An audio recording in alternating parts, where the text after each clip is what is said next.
तो जैसा कि आपको पता है कि आईबीपीएस क्लर्क की आज फर्स्ट डे की सारी शिफ्ट के एग्जाम हो चुके हैं और इसी में मेरा भी एग्जाम था, वो भी फर्स्ट डे फर्स्ट शिफ्ट। तो फर्स्ट डे फर्स्ट शिफ्ट होने के कुछ फायदे भी हैं और कुछ नुकसान भी हैं। उन दोनों चीज़ों के बारे में एक एक करके हम लोग चर्चा करेंगे। फर्स्ट डे फर्स्ट शिफ्ट के फायदे कुछ ये है कि हो सकता है कि आपका पेपर जो इजी टू मॉडरेट आ जाए, क्योंकि सबसे पहली शिफ्ट होती है। तो मेरा भी एग्जाम था। अब मैंने एग्जाम में किस तरीके से अटेम्प्ट करे और क्या सीक्वेंस था, किस तरीके से पेपर खुला, फिर कैसे कैसे चीज़ें करी, इन सब चीज़ों के बारे में एक एक करके चर्चा करेंगे। तो सबसे पहले हम लोग बात करते हैं कि एग्जाम खुला कैसे था। जब मैं एग्जाम सेंटर पे पहुंचा, उसके बाद जैसे एग्जाम देने जब मैं बैठा वहाँ पे अंदर लैब में, तो एग्जाम जो है वो ओपन हुआ था क्वांट्स के साथ। तो जैसे ही क्वांट्स के साथ एग्जाम ओपन हुआ ना भाई, मेरी मैंने कहा आज तो हो लिया कल्याण। क्योंकि देखो क्वांट्स एक तो सबसे पहली बात तो वीक सब्जेक्ट, उसके बाद उसी के साथ एग्जाम स्टार्ट हो जाए तो और बनता डाल। बट सबसे बढ़िया चीज़ ये हुई कि जैसे क्वांट्स ओपन हुआ उसके बाद मैंने सबसे पहले सिंप्लीफिकेशन उठाई। और सिंप्लीफिकेशन करने में मेरे को ऑलमोस्ट लग गए थे 8 मिनट। 12 सिंप्लीफिकेशन थी और 8 मिनट लगना मुझे ज़्यादा लगा।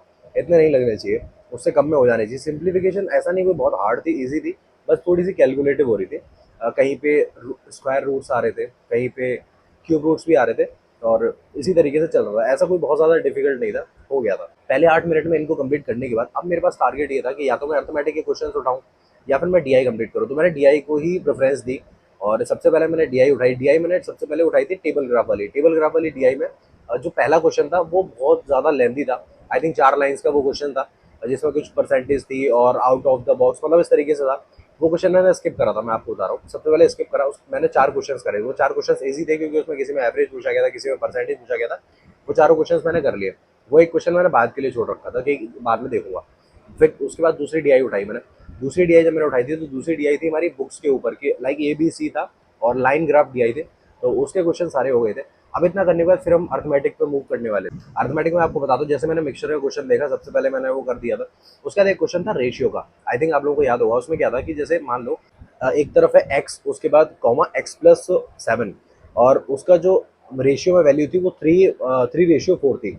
दूसरी साइड था y था और उसके साथ x भी था और उधर भी वैल्यू दे रखी थी। तो पहले क्या करना था कि पहले हमें इससे x की वैल्यू फाइंड करनी थी, उसके बाद x की वैल्यू उधर पुट करके वहां से y की वैल्यू फाइंड करनी थी। इजी था, वो हो गया था। उसके बाद फिर एक क्वेश्चन था हमारा पार्टनरशिप का, वो हो गया था। और इसी तरीके से अर्थमेटिक में मैंने क्वेश्चन अटेम्प्ट कर दिए थे। 4 से 5 क्वेश्चन अटेम्प्ट कर दिए थे। तो ओवरऑल जो क्वांट से अटेम्प्ट निकल के आया था वो निकल के आया था 25, जो कि नो डाउट अच्छा नहीं है। क्योंकि अगर क्वांट्स में अगर एक एवरेज बच्चा है तो उसके लिए अच्छा है। मतलब मैं अपने लिए तो अच्छा मान रहा हूँ, मैं तो कोई बुरा नहीं मान रहा, मैं तो मान रहा हूँ कि हाँ अच्छा है। क्योंकि भाई क्वांट्स में अपना इतना ज़्यादा हाथ तंग रहता है। और रीज़न भी सबसे बड़ी बात ये थी कि इतना अटेम्प्ट होने का एक मेन रीज़न ये था टाइम। क्योंकि देखो हम सब जानते हैं टाइम हमारे पास उतना ही है। हम क्या कर सकते हैं कि जैसे जो सिंप्लीफिकेशन वाली कैलकुलेशंस थी उसको मैं और फास्ट कर सकता था, उसको मैं दिमाग में कर सकता था। और वो मुझे गिल्ट है उस चीज़ का कि भाई वो मैं और स्पीड में नहीं कर पाया। क्योंकि अगर मैं उसे 6 मिनट में ख़त्म करता, किसी भी तरीके से 6 से 6.5 मिनट में ख़त्म करता, तो मेरे पास 1.5 मिनट एक्स्ट्रा मिलता, जिसमें कि मैं अर्थमेटिक की 2 सवाल तो कम से कम कर लेता। यही एक रीज़न रहा। और डीआई तो खैर मैं जितना जल्दी हो सकता था उतना जल्दी करी थी, डीआई में ऐसी कोई बात नहीं थी। तो क्वांट्स को ओवरऑल जब मेरा अटेम्प्ट हो गया था तो मुझे फिर बाद में जब मैंने उसको एनालिसिस करा तो मुझे एक ही चीज़ समझ आई कि अगर मेरी स्पीड अच्छी होती तो चीज़ें और ज़्यादा अच्छी हो सकती थी। तो जो चीज़ें आपको भी लग रही हो तो प्लीज़ आप भी कमेंट सेक्शन में बताना कि आपको क्या क्या चीज़ें फेस करने को मिली। और ये चीज़ें होती है कि हमें लगता ही है कि हमें अर्थमेटिक नहीं आती या फिर ये नहीं होता, बट एक्चुअल में हम स्पीड में कहीं ना कहीं मात खा रहे होते हैं। तो यही मेरे साथ हुआ था। और इसी के साथ जैसे क्वांट्स का सेक्शन फिनिश हुआ उसके बाद इंग्लिश का सेक्शन स्टार्ट हुआ। बट इंग्लिश का सेक्शन स्टार्ट हुआ उससे पहले मैं एक चीज़ बताता हूँ कि इंग्लिश के लिए अगर फैकल्टीज़ की बात करूँ मैं, तो आप एक बार सभा मैम को ट्राई कर सकते हैं। सभा मैम का इंग्लिश का जो कंटेंट है वो अच्छा है ओलिव बोर्ड पर। और अगर मॉक की बात करी जाए तो लिटरली ओलिव बोर्ड के मॉक सबसे बेस्ट है। रीज़न इसलिए बता रहा हूँ क्योंकि ओलिव बोर्ड में जिस तरीके का जो लेवल रहता है ना, उसी लेवल पे सारे क्वेश्चंस आते हैं। उस लेवल से ना एक भी ऊपर होता है ना एक भी नीचे होता है, सेम लेवल रहता है। जिस जैसे क्वेश्चंस करे हैं, जिस जैसे वन लाइनर्स करे हैं, उसको अच्छे से आइडिया है कि भाई 2 सेकंड में सारे क्वेश्चंस हो रहे थे, है ना। अब हम लोग बात करते हैं इंग्लिश में। क्वांट्स में मैंने आपको अटेम्प्ट बता दिया 25। अब हम इंग्लिश में बात करते हैं। देखो इंग्लिश में सबसे पहले ना मैंने आरसी देखा था। तो आरसी मुझे थोड़ा सा ट्रिकी लगा, हल्का सा। मैंने कहा इसको थोड़ा बाद में करते हैं।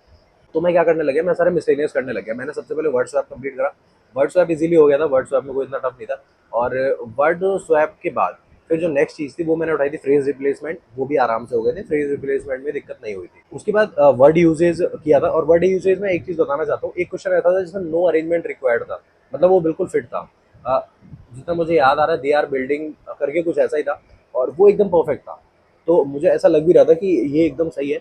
ऐसा हो जाता है कि एग्जाम में हमारा माइंडसेट ऐसा होता है कि हम यही सोचते हैं कि यार ये बिल्कुल ठीक तो नहीं हो सकता, एग्जामिनर पूछ रहा है मतलब कुछ ना कुछ तो इसमें होगा, तो हम उसमें तिकड़म लगाते हैं अपनी। बट मैंने नहीं लगाई तिकड़म, मैंने कहा नहीं यार ये बिल्कुल ठीक दिख रहा है, तो मैंने उसको छेड़ा नहीं, बस मैं उसको नो अरेंजमेंट पे क्लिक करके हट गया। उसके बाद मैंने एरर करे, एरर सारे आराम से हो गए थे। बट एक एरर था जो मुझसे नहीं हुआ, जो था कि उसमें वो एरर में जो क्वेश्चन था वो लाइक था कि माई डॉग नोज दैट, वो ताकि वो जो उसका मालिक था वो बॉल फेंकता था और फिर डॉग वो लेके आता था, वो मेरे को एरर समझ नहीं आया, तो वो मैंने स्किप कर दिया। मैं कहा नहीं यार ये नहीं कर रहे, अब इसे छोड़ते हैं। और एरर सारे हो गए थे, वर्ड स्वैप हो गया और फ्रेज रिप्लेसमेंट हो गया था। हाँ उसके बाद मैं क्लोज टेस्ट उठाया।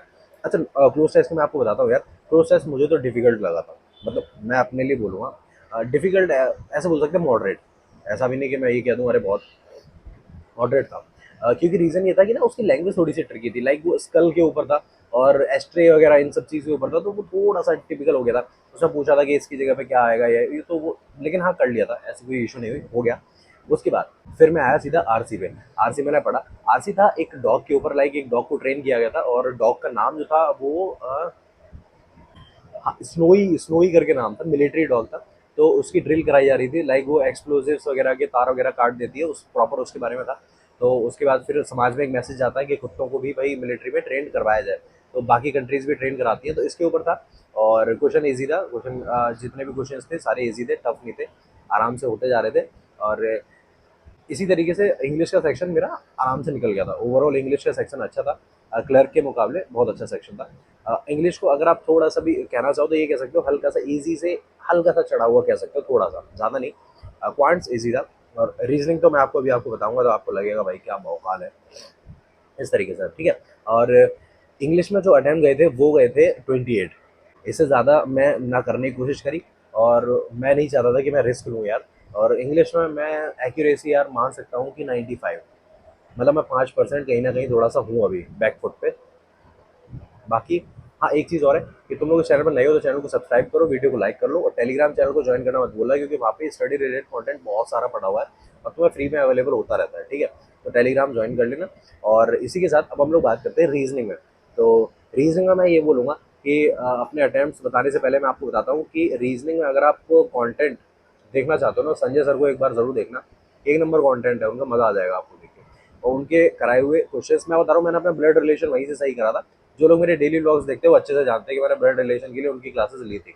तो और भी जितने भी टॉपिक्स है उसके लिए आप एकदम बढ़िया से तैयारी कर सकते हो।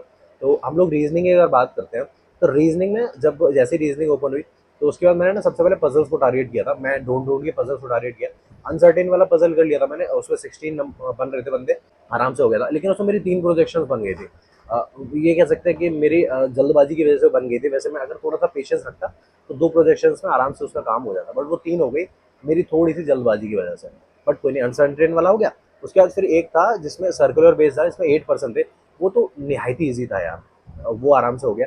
उसके बाद फिर जो आया बॉक्स बेस आया, बॉक्स बेस में मैंने इंडिपेंडेंट अप्रोच लगाई थी कि इंडिपेंडेंट सॉल्व किया। उसके बाद जैसे ही उसके 8 स्टेप कंप्लीट हो गए ना, मैंने फटाफट से वो लाइन पे सेट करके और वो बना दिया था, वो हो गया था। उसके बाद फिर मंथ बेस बदलता, मंथ बेस में मैं ऐसा सोच रहा था कि मंथ बेस में ना कुछ मंथ्स का गैप था, लाइक जितने मंथ से ना 31 वाले ज़्यादा थे, लाइक हाँ नवंबर था, अक्टूबर था, फिर अगस्त जुलाई, और उसका मई था, फिर मार्च था। तो मुझे लगा कि थोड़ा सा ट्रिकी हो सकता है कि कहीं पे ऐसा हो सकता है कि वो ये पूछ ले कि इनमें इनमें इतने मंथ्स का गैप है, तो वहाँ पे आप कंफ्यूज हो जाओगे। जैसे कि मैं आपको बताता हूँ, जैसे मान लीजिए ये बोला गया कि आर और क्यू के बीच में 3 मंथ्स का गैप है, बट आप जल्दी जल्दी वहाँ पे ये समझोगे कि थ्री थ्री स्टेक छोड़ के मुझे करना है। बट इस चीज़ का आपको ध्यान रखना है कि स्टेक्स नहीं, उस मंथ पे ज़्यादा फोकस करना है। तो इस तरीके से बॉक्स बेस हो गया था, मंथ बेस भी आराम से हो गया था। इनइक्वालिटीज़ की बात करें तो जैसे कल मैं LIC का देके आया था, तो उसका इनइक्वालिटीज़ तो भाई सब बिल्कुल हलवा थी, मतलब एक भी कॉमा नहीं था, सिंगल कॉमा भी नहीं था, सिलॉक्स नहीं आए थे। अल्फा न्यूमेरिक था, थोड़ा सा ये कह सकते हैं कि थोड़ा सा हल्का सा वो था, टाइम टेकिंग था, क्योंकि उसको बार बार स्वाइप करना पड़ रहा था इसलिए, वरना वो भी आसान था, आराम से बढ़िया से हो गया था। और एक जो था ना मीनिंगफुल वर्ड, मुझे यार ये लगता है कि उसका आंसर एस था। वो 3 वर्ड से मिलके पूछ रहा था कि 3 वर्ड से मिला के बताओ क्या बनेगा, तो मुझे तो एस बना था। और उसका जो आंसर आया था वो ये पूछ रहा था कि सेकंड क्या होगा, मतलब लेफ्ट साइड से सेकंड, तो वो सी था उसका आंसर, जितना मुझे पता है। और नंबर वाला था, तो नंबर वाले मेरे कितने बने थे, मेरे शायद 2 बने थे उसमें, मतलब फॉरवर्ड बैकवर्ड मेरे 2 बने थे, जितना मुझे याद है। अब हम लोग बात करते हैं रीजनिंग में ब्लड रिलेशन और डायरेक्शन डिस्टेंस की। तो देखो ब्लड रिलेशन मैंने बना लिया था, बट उसके क्वेश्चंस में मैं एक क्वेश्चन में फंस गया था, तो 2 क्वेश्चंस तो उसके हो गए थे, बट डायरेक्शन सचा तो डायरेक्शन में बना ही नहीं पाया क्योंकि मेरे पास टाइम नहीं बचा था। अब इन ओवरऑल मुझे ये समझ में आया कि मेरी स्पीड जो थी उसकी दिक्कत लगी मुझे, क्योंकि देखो यार, अब आप सोचो, मतलब क्लैरिकल लेवल का पेपर सबको पता है कि हाँ ये इतना आता है कि आप आराम से कर सकते हो, बस मैटर ये करता है कि आप उसमें कितना ज़्यादा स्पीड खींच पाते हो। यही एक, अगर आप एनालिसिस करोगे तो यही निकल के आएगा कि जितनी अच्छी आपकी स्पीड होगी उतने अच्छे तरीके से आप पूरा पेपर सॉल्व कर लोगे। तो ओवरऑल ये पेपर था, इंग्लिश में 28 अटैम्प्ट थे और क्वांट्स में आपके 25 थे, और रीजनिंग में जो थे वो 31 अटैम्प्ट चले गए थे। 31 से ज़्यादा भी हो सकते थे, बट वही है कि स्पीड। तो ओवरऑल 84, और 84 मैं बोलूँगा यार, जनरल कैटेगरी से मतलब इतना अच्छा अटैम्प्ट नहीं मानूंगा, मैं खुद ही नहीं मान रहा इतना अच्छा अटैम्प्ट, बट हाँ इतना है कि यार निकल जाएगा आराम से। एक्यूरेसी है, क्वांट्स और रीजनिंग का एक्यूरेसी 100% है, और इंग्लिश में मैं 95 मान सकता हूँ। तो ओवरऑल ये पेपर रहा, और इसी के साथ ऐसी मोर स्टडी रिलेटेड कंटेंट के लिए चैनल को सब्सक्राइब करके रखो, वीडियो को लाइक करके रखो, टेलीग्राम चैनल को ज्वाइन करना मत भूलना। और सबसे मेन चीज़ ये है कि कमेंट सेक्शन में अपने अटैम्प्ट्स और अपनी शिफ्ट ज़रूर बताना, और बताना कि भाई आपको कैसा लगा अपना एग्ज़ाम, है ना। तब तक के लिए पढ़ते रहो, मुस्कुराते रहो। हर हर महादेव।